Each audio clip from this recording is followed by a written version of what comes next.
Hey nerds, what's up? Recently on Instagram, I've seen a post about a study on the differences between physical reading and audiobooks gain a lot of traction. In particular, 3 slides were being shared a lot from a 9-slide post by Brain Joe Josh. Neuroscientists wanted to know if reading a book was better than listening to one, so they scanned people doing both and compared the brain activity word by word. Takeaways: 1. It does not matter whether you read the book or listen to it. Your brain builds the same representation of what it meant. Takeaway 2. The best format for any book is the one that you enjoy and gets you engaged. A paperback collecting dust on your nightstand is not outperforming an audiobook you listen to with full attention on your morning walk. And well, you know your girl.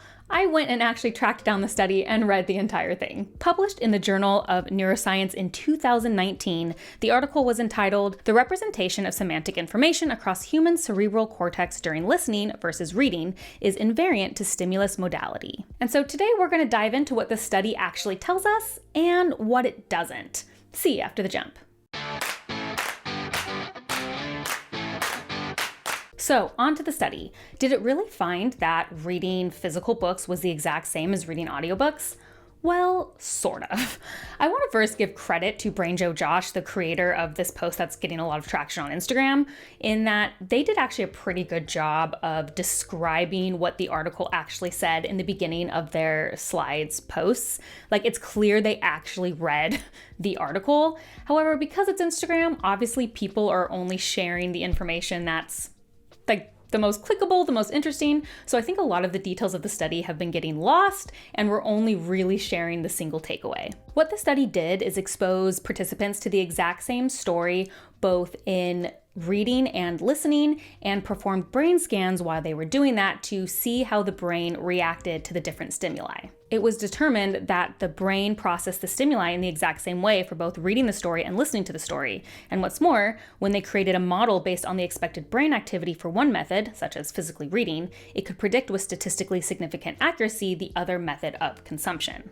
It seems that our brain, on a basic level, is able to interpret seeing the words and hearing the words in the exact same way. This is a really interesting jumping off point for this area of research, and if we ignore other factors, I think it's a really cool start to an area that's pretty under-researched and that I think is going to be interesting to a lot of people. And I don't want to discount that because I do think there are some really interesting results here. But when we dig into the actual research methodology, I do think there are some limitations that are introduced that we should be aware of and talk of when we talk about applications of these results. I've seen too many people sharing this Instagram post as, "See, physical reading and audiobooks are exactly the same, case closed."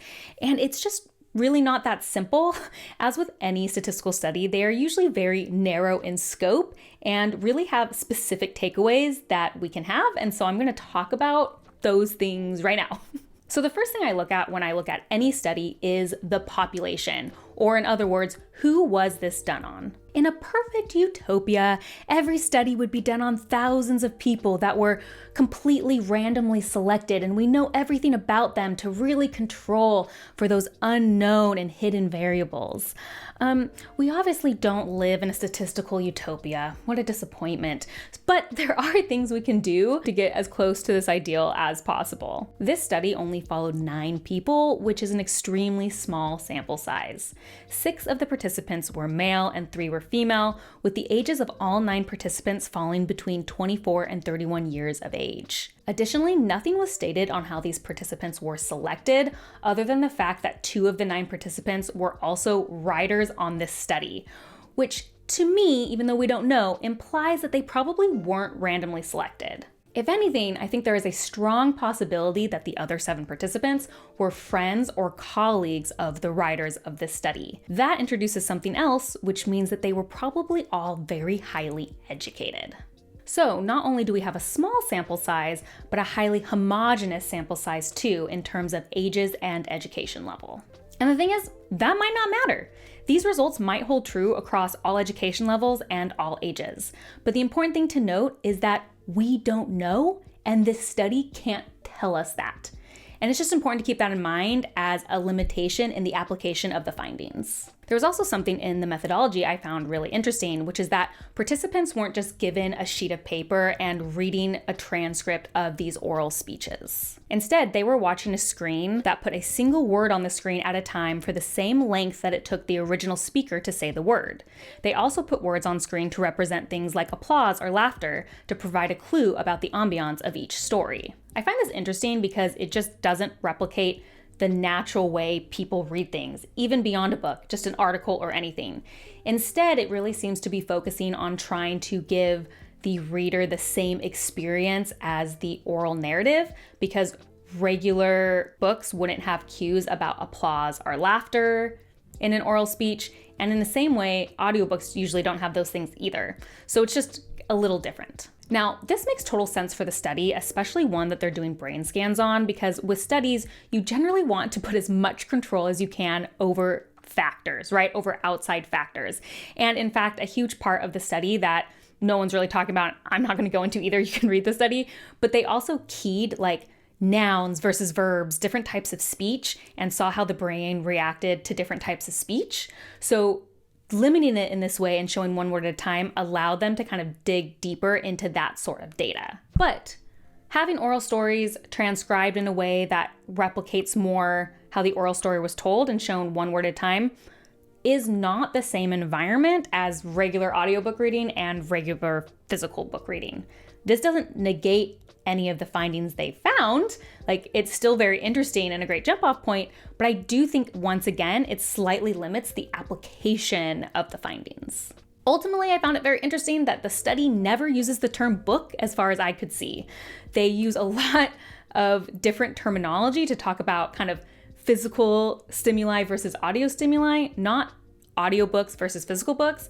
That is terminology that Instagram and people interpreting the study have added to it. From their significance statement, the study says, humans can comprehend the meaning of words from both spoken and written language. It is therefore important to understand the relationship between the brain representation of spoken or written text. Here we show that although the representation of semantic information in the human brain is quite complex, the semantic representations evoked by listening versus reading are almost identical.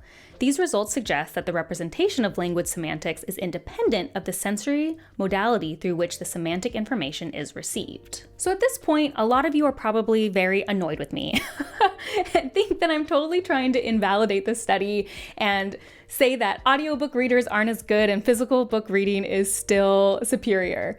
No, I promise that is not what I'm doing at all. I actually think this is a super interesting step forward for academic research into this topic that has exploded in the book sphere about audiobook reading versus physical reading. I think the idea that there is proof that brains can process auditory information the same as that physical reading information is a huge step forward, and also a huge clue that maybe a lot of these discussions online really revolve around elitism and holding on to purity of reading rather than actual science. But ironically, making sure we actually understand the results of the study and what it does say and what it does not say is completely related to why this study is important in the first place. Literacy. Because quite frankly, I do not care how you're spending your leisure time reading. If you and I can have a book conversation and we both completely understand what the other person's saying and it's clear we both understood the novel, it does not matter which way you consumed it. However, I am personally super interested in the wider implications that the rise of audiobooks has on literacy, particularly because so many people say that audiobooks are the thing that got them back into reading in the first place. I wonder if there is a way to leverage audiobooks to help our falling literacy rates. Some questions in this area that I've thought a lot about that I think would be great for research would be things like, does exposure to audiobooks help support or teach early reading skills? And if so, which ones are better taught through physically reading versus audio? Does exposure to audiobooks lead to higher reading rates among reluctant readers? Does it translate into then moving to physical reading? Is this different for school-age children, generally still learning, versus adult reluctant readers? What literacy skills are developed differently when comparing non-readers to both audiobook readers and physical readers? Do different types of books help develop different skills? I've talked about literacy at length in other videos, so I don't want to spend another video talking about it here. There's other options. But just on a very basic form, Basic literacy, or being considered functionally literate, is having enough knowledge for reading to complete everyday tasks. Things like following directions, filling out a job application, and the like.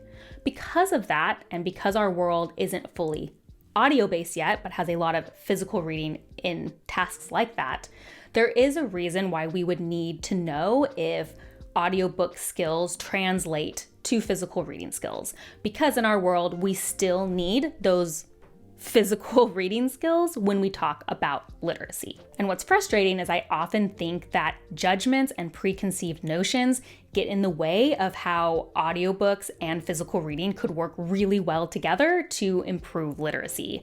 I think when we get so focused on this kind of booktube, book talk, bookstagram, whatever you want to call it, online competition that's really about kind of leisure reading, we miss maybe the more academic and important applications of literacy broadly. And just as a quick personal story of why I feel this way is, my son learned to read so quickly in very traditional ways. He just really took off. Whereas my daughter had a little harder of a time, but she loved audiobooks. And one thing I noticed is if I got her to listen to an audiobook of a longer book, like a chapter book, and then gave her the physical chapter book, she almost always had the confidence to finish physically reading that chapter book, because I think knowing some words and story ideas that she had heard from the audiobook really helped give her the confidence to translate that to physical reading. And now she's a fiend. She reads physically all day and would listen to an audiobook all day if I let her. Now, obviously that's a single example, but I did see how leveraging a love of audiobooks helped her physically read. And I think that could be a very interesting thing to research and think about in terms of how we teach kids at school to love reading. So I think the study is a super great jumping off point. Most academic research does have to be extremely narrow in scope and generally builds on top of each other. I can say that because I did academic research and I know how narrow focused they usually have to be.